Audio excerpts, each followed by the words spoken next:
السلام علیکم ورحمۃ اللہ وبرکاتہ۔ بسم اللہ الرحمن الرحیم۔ دوستو، حضرت شاہ ولی اللہ محدث دہلوی رحمۃ اللہ تعالی کے بھائی شاہ اہل اللہ تھے۔ وہ فرماتے ہیں کہ میں رات کے وقت کمرے میں مطالعہ کر رہا تھا، سامنے ایک سانپ کو میں نے دیکھا تو اسے مار دیا۔ اگلی رات کو دو بندے آئے کہ حضرت ایک فیصلے کے لیے ہمارے ساتھ چلے جائیں۔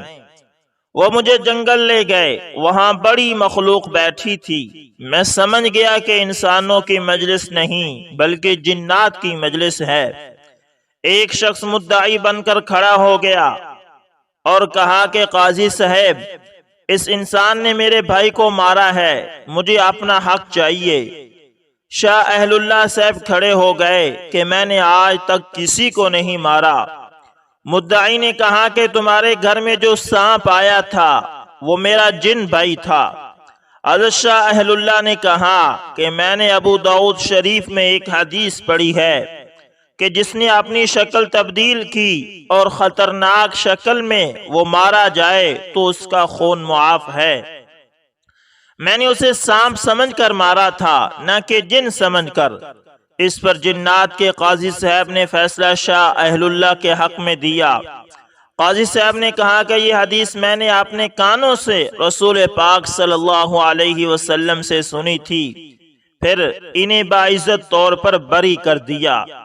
چلتے چلتے حضرت شاہ اہل اللہ محدث دہلوی رحمۃ اللہ تعالی نے جنات کے قاضی صاحب سے فرمایا کہ آپ چونکہ رسول اللہ صلی اللہ علیہ وسلم کے صحابی بھی ہیں اور انہیں دیکھا بھی ہے، تو یہ حدیث جو آپ صلی اللہ علیہ وسلم سے آپ سے سنی ہے مجھے سنا دیں تاکہ آپ میرے استاد بن جائیں۔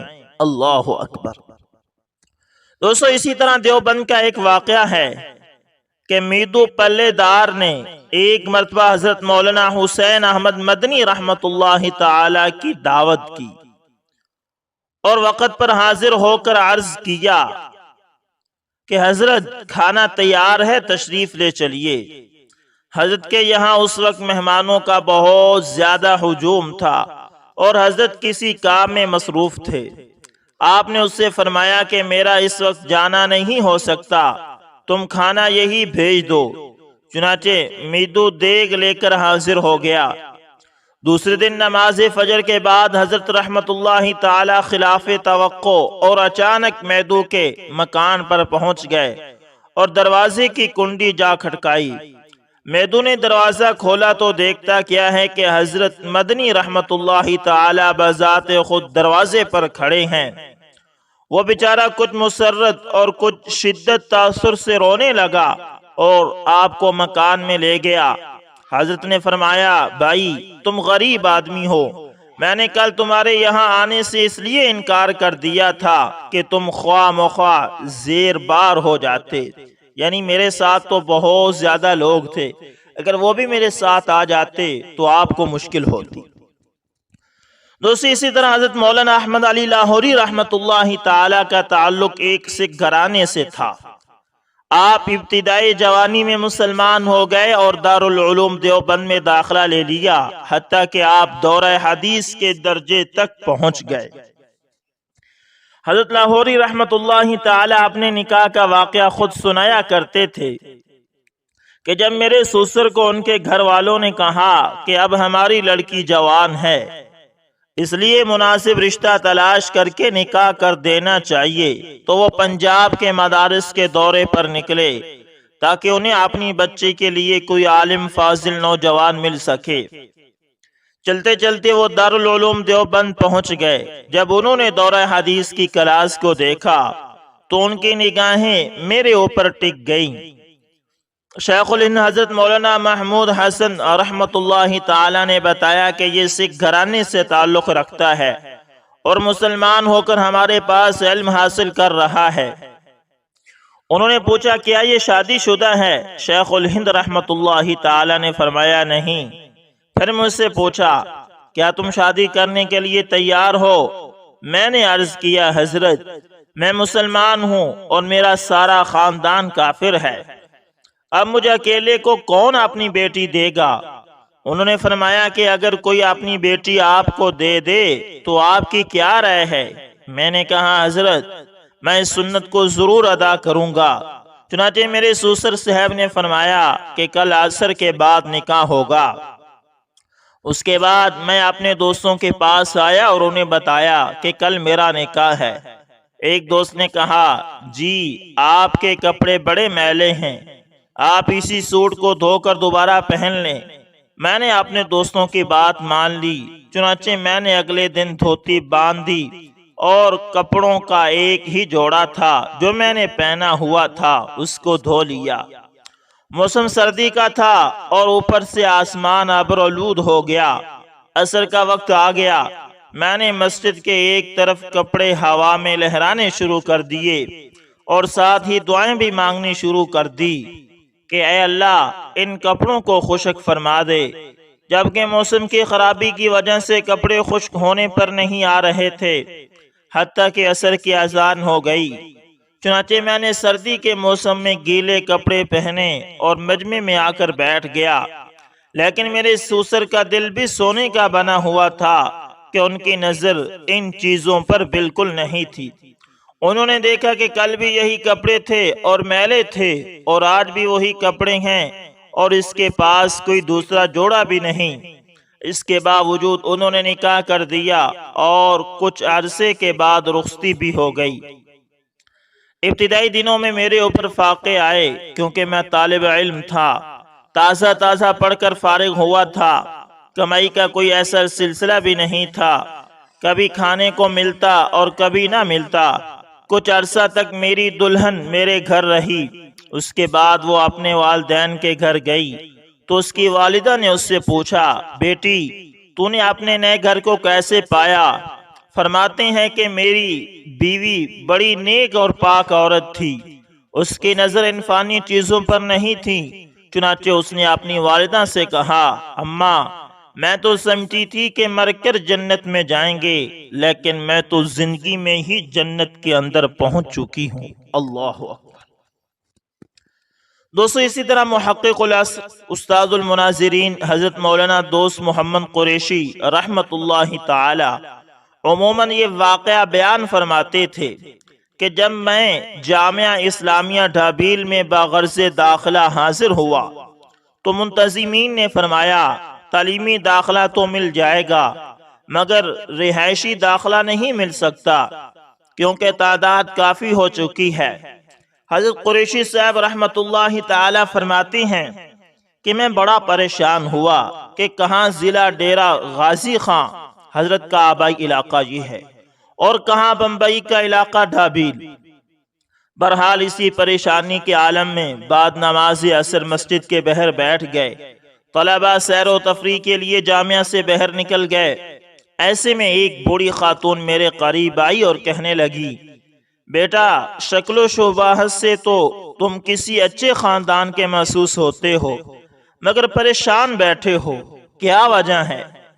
یہ فرماتے ہیں کہ میں نے واقعہ سنایا تو وہ کہنے لگی بیٹا میں بھی ایک غریب خاتون ہوں، لوگوں کے گھروں میں کام کاج کر کے گزر اوقات کرتی ہوں، مجھے 2 روٹیاں صبح اور 2 روٹیاں شام کو ملتی ہیں، آؤ واپس نہ جائیں، اللہ کے دین کی تعلیم حاصل کریں، صبح شام 1 روٹی میں کھاؤں گی، 1 آپ کو دے دوں گی، آپ بے فکر ہو کر تعلیم حاصل کریں۔ حضرت فرماتے ہیں کہ اللہ بھلا کرے اس خاتون کا، وقت سے پہلے روٹی پہنچا دیا کرتی تھی، میں نے پورا سال صبح شام اس 1 روٹی پر گزارا کیا، دین کی تعلیم حاصل کی، آج پورے ملک میں تبلیغ و تحریر کے ذریعے توحید و رسالت کا پرچار کر رہا ہوں، مسلک اہل سنت والجماعت کی ترجمانی کر رہا ہوں۔ میرا ایمان ہے جہاں اس کا ثواب میرے سگے ماں باپ کو پہنچ رہا ہے وہاں اس بوڑھی مائی کو بھی ضرور پہنچ رہا ہے۔ پھر حضرت رحمت اللہ تعالی حج بیت اللہ کے لیے حجاز مقدس میں تشریف لے گئے۔ فرماتے ہیں کہ میں ایک دن حضور صلی اللہ علیہ وسلم کے خدمت اقدس میں صلاۃ و سلام عرض کرنے کے بعد مسجد نبوی کے کونے میں سو گیا۔ خواب میں کیا دیکھتا ہوں کہ وہی بوڑھی اعلیٰ لباس میں ملبوس ہر درجہ حشاش بشاش چہرے کے ساتھ میرے سامنے آتی ہے۔ میں نے سلام کیا اور پوچھا، سناؤ آخرت میں کیا بنا؟ وہ مسکرا کے کہنے لگی، بیٹا وہی ایک روٹی کام آ گئی۔ جب مجھے اللہ رب العزت کے حضور پیش کیا گیا تو حکم ہوا، اس نے میرے دین کے طالب علم کی قدر کی تھی، آج ہم اس کی قدر کرتے ہیں اور اسے جنت عطا کرتے ہیں۔ اللہ اکبر، اللہ۔ دوستو اسی طرح یہ ایک نیا واقعہ ہے۔ یہ 1992 کے جنوری کی 28 تاریخ اور 1412 رجب کی 22 تاریخ اور منگل کا دن تھا۔ وہ حسب معمول اپنے دفتر کے کام میں مشغول تھا کہ 11 بجے فون کی گھنٹی بج اٹھی۔ دوسری طرف اس کے ایک کولیگ جو محلے میں اس کے ہمسائے بھی تھے، یہ خبر سنا رہے تھے کہ سارے محلے میں کوہرام مچا ہوا ہے، کیونکہ آپ کا 2 سالہ بیٹا عثمان اغوا ہو گیا ہے۔ کوئی شخص اسے موٹر سائیکل پر بٹھا کر لے گیا ہے۔ یہ سنتے ہی اسے زمین گھومتی ہوئی محسوس ہوئی۔ اسی اثنا میں اس کا بھانجا بھی یہ خبر لے کر دفتر میں پہنچ گیا۔ وہ ہامتے کامتے جلدی میں کسی کے موٹر سائیکل پر بیٹھ کر گھر پہنچا۔ اس کے گھر کے آگے مردوں کا مجمع تھا اور گھر میں عورتوں کا۔ اس کی بیوی گھر کی ڈیوڑی میں بیٹھی برقع پہنے آنسو بہا رہی تھی۔ محلے کی ایک سیانی عورت اسے نصیحت کر رہی تھی کہ یہ برقع وغیرہ چھوڑو اور باہر بیٹھ کر بچوں کے دیکھ بھال کیا کرو۔ تم نے بچے کو اکیلے گلی میں جانے دیا تو یہ واقعہ پیش آیا۔ باہر نکلا کرو اور بچوں کی نگرانی کیا کرو، اتارو یہ برقع۔ یہ سن کر اس کی بیوی کہہ رہی تھی، باجی میرا بیٹا گم ہوا ہے، میری شرم و حیا تو رخصت نہیں ہو گئی، میں کیسے اتاروں برقع؟ ایک دوسری عورت کہہ رہی تھی کہ بی بی فلاں بابے کی منت مانو، وہ تمہارے بیٹے کو ضرور واپس کر دے گا۔ یہ سن کر وہ کہہ رہی تھی، اماں میرا اللہ زندہ اور موجود ہے، اس کے ہوتے ہوئے میں بابے سے کیوں کہوں؟ بیوی کی یہ باتیں سن کر اس دکھ اور غم کے دریا میں بھی اس شخص کا سر فخر سے بلند ہوا تھا۔ اس کی سمجھ میں کچھ نہ آ رہا تھا کہ وہ کیا کرے۔ اس کے بھانجے نے بتایا کہ وہ کسی کام کے لیے سائیکل پر باہر نکلا تو بچے نے سائیکل پر جھولے لینے کی ضد کی۔ اس نے گلی کی نکڑ تک اسے جھولے دیے اور واپس گھر کے دروازے پر اتار کر چلا گیا۔ بہر اس کا بڑا بھائی عمر بھی کھیل رہا تھا، مگر بچہ واپس سائیکل کے پیچھے پیچھے گلی کی نکڑ تک پہنچ گیا۔ نہ بھانجے نے نوٹ کیا اور نہ بڑے بھائی نے۔ گلی کی نکڑ پر ایک موٹر سائیکل سوار کھڑا تھا۔ اس نے بچے کے ہاتھ میں ٹافی پکڑائی اور اسے موٹر سائیکل کی ٹینکی پر آگے بٹھا لیا۔ بچہ چونکہ موٹر سائیکل پر بیٹھنے کا عادی تھا، اس لیے بلا جھجک بیٹھ گیا۔ موٹر سائیکل والا اسے بٹھا کر چلا اور ادھر سے وہ بھانجا جس کے پیچھے پیچھے چلتا یہ بچہ گلی کی نکڑ تک پہنچ گیا تھا۔ اپنا کام کر کے واپس ہو رہا تھا کہ اس کی نظر موٹر سائیکل پر پڑی۔ اس نے نوٹ کیا کہ یہ تو کوئی اجنبی ہے۔ اس نے وہیں سے اس کا پیچھا کیا، مگر موٹر سائیکل اور سائیکل کا کیا مقابلہ۔ اس نے بہتیرا شور مچانے کی کوشش کی کہ اس موٹر سائیکل سوار کو روکو، مگر کسی نے اس کی ایک نہ سنی۔ موٹر سائیکل والا ملتان روڈ کراس کر کے اقبال ٹاؤن میں داخل ہو گیا تو وہ واپس لوٹ گیا۔ وہ اسی کشمکش میں تھا کہ کیا کرے کہ اسی اثنا میں اس کے بہت سے دوست اور کولیگز بھی پہنچ گئے۔ سب نے مشورہ دیا کہ پولیس کو اطلاع کی جائے۔ چنانچہ وہ زندگی میں پہلی بار تھانے پہنچا۔ راستے میں اس نے ایک ٹریفک سرجن کو درخواست کی کہ اس طرح معاملہ ہوا ہے، وہ وائرلیس پر پیغام نشر کرے کہ اس طرح کا یاما موٹر سائیکل جس پر آگے ایک 2 سالہ بچہ بیٹھا ہے، جس نے گرے رنگ کی جیکٹ، نیلے رنگ کا ٹراؤزر اور فیروزی بوٹ پہن رکھے ہیں، جہاں پایا جائے اسے روکا جائے۔ سرجنٹ نے پیغام نشر کر دیا۔ تھانے والوں نے شکایت درج کی اور فوراً ہی اس کے ساتھ چل پڑے۔ وہ حیران ہوا کہ یہ لوگ کیوں فوراً چل پڑے۔ گھر پہنچا تو وہاں متعلقہ SHO اور SP بھی پہنچے ہوئے تھے اور پولیس کی بھاری نفری بھی۔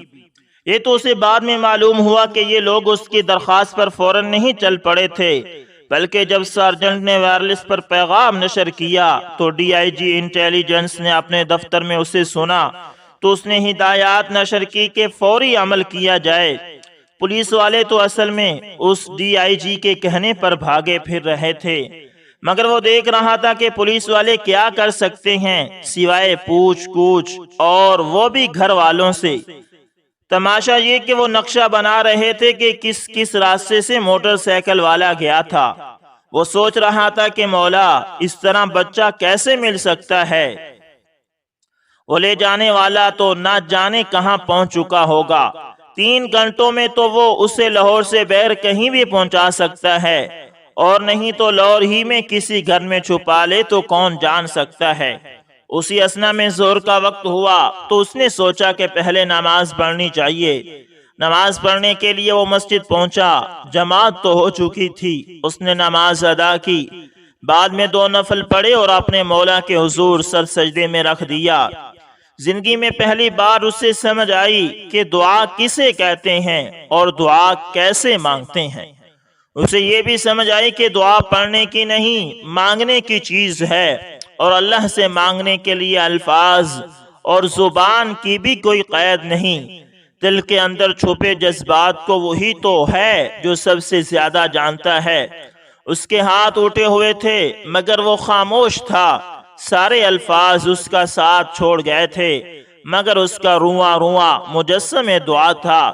اس کی آنکھیں آنسو بہا رہی تھی اور اس کا دل اپنے مالک سے یہ کہہ رہا تھا، میرے مالک، عثمان ہماری پہنچ سے تو باہر ہو چکا مگر تیری سلطنت سے تو باہر نہیں گیا۔ مجھے شام سے پہلے بچہ واپس چاہیے، مجھے کسی بابے سے نہیں، صرف آپ سے بچہ واپس لینا ہے۔ آنسوؤں اور دل کی زبان سے وہ یہ درخواست سب سے بڑی سرکار کے حضور پیش کر کے گھر واپس آ گیا۔ گھر میں وہی صورت حالات تھی، اندر عورتوں کا ازدحام اور باہر مردوں کا۔ اس کی بیوی کی زبان قرآن مجید کی تلاوت کر رہی تھی اور آنکھیں آنسوں کی تلاوت۔ چند ہی لمحے گزرے تھے کہ ایک صاحب آئے اور اس نے کہا کہ میری بہن اقبال ٹاؤن کی مسجد ابو ہریرہ کے پاس سے گزر رہی تھی کہ وہاں اعلان ہو رہا تھا کہ انہیں ایک بچہ ملا ہے 2-3 سال کا، آپ لوگ پتہ کریں کہ وہ آپ ہی کا نہ ہو۔ امید کی کرن سے چمکی اور اس کے دوست موٹر سائیکلوں پر بتائے ہوئے ایڈریس کی طرف بھاگے۔ مسجد سے معلوم ہوا کہ فلاں گھر میں بچہ موجود ہے۔ وہاں گئے تو معلوم ہوا کہ عثمان ہی ہے۔ وہ لوگ خوشی خوشی اسے لے کر لوٹے۔ گھر پہنچتے ہی صف ماتم والا گھر خوشیاں بھرے آنگن میں تبدیل ہو گیا۔ ہر طرف خوشی کی لہر دوڑ گئی اور مبارک باد کی صدائیں گونجنے لگی، اور پولیس والے اپنے کاغذات میں یہ درج کرتے ہوئے واپس صدا رہے کہ ان کی کوششوں سے بچہ برآمد کر لیا گیا۔ جس گھر سے بچہ ملا بعد کی کہانی ان کی زبانی معلوم ہوئی۔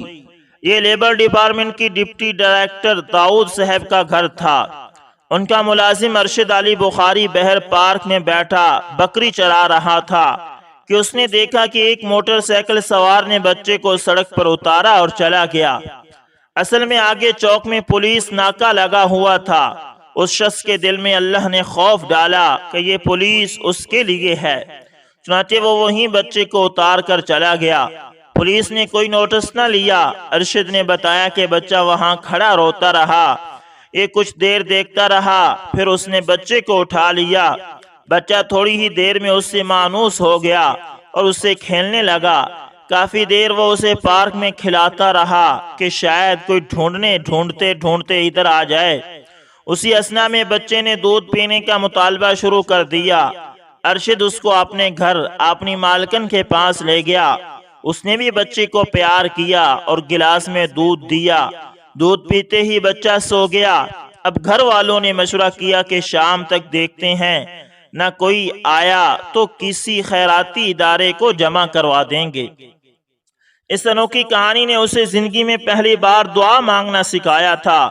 اس پر یہ انکشاف ہوا کہ دعا پڑھنے کی نہیں مانگنے کی چیز ہے۔ اسے معلوم ہوا کہ دعا کے اثرات کیا ہوتے ہیں اور اللہ سب کچھ کے بغیر سب کچھ کیسے کر سکتا ہے۔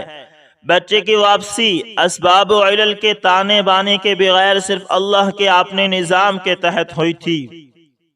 انسانوں نے اپنا نظام چلایا اور اللہ نے اپنا، اور جس طرح اس کی تقدیر ہر تدبیر پر حاوی ہوتی ہے، اس طرح اس کا نظام بھی ہر نظام پر حاوی اور حاکم ہوتا ہے۔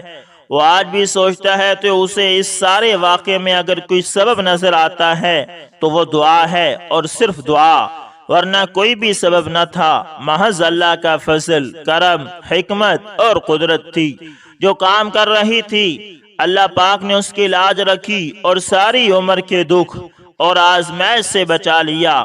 اس آدمی کا بچے کو اٹھا لینا اور اس کے بھانجے کا اس کو دیکھ لینا محض اللہ کی عنایت تھی۔ اگر بھانجا اس کو نہ دیکھتا تو گھر والے اسے ادھر ادھر گھروں اور گلیوں میں ڈھونڈتے رہتے اور اصل صورتحال کا علم ہی نہ ہو سکتا۔ پھر اس کے بھانجے کا اس کا پیچھا کرنا اور اس تک نہ پہنچ سکنا بھی اللہ کی حکمت تھی، کیونکہ عین ممکن تھا کہ اس کے پاس کوئی ہتھیار ہوتا اور وہ پکڑے جانے کے ڈر سے اسے چلا دیتا اور زیادہ نقصان ہو جاتا۔ پھر وہ دن ویسے بھی بارش کا دن تھا، ہر طرف کیچڑ اور پھسلن تھی۔ اس کے موٹر سائیکل کا سلپ نہ ہونا بھی اللہ کی حکمت تھی۔ سلپ ہوتا تو جہاں اس کو چوٹ آتی وہاں بچے کا بھی نقصان ہوتا۔ پھر پولیس کو دیکھ کر اللہ کا اس کے دل میں خوف کا ڈالنا اور اس کا بچے کو اتار دینا بھی اللہ کا کرم تھا۔ ارشد علی بخاری کے دل میں بچے کی محبت کا آ جانا بھی اللہ کی طرف سے تھا۔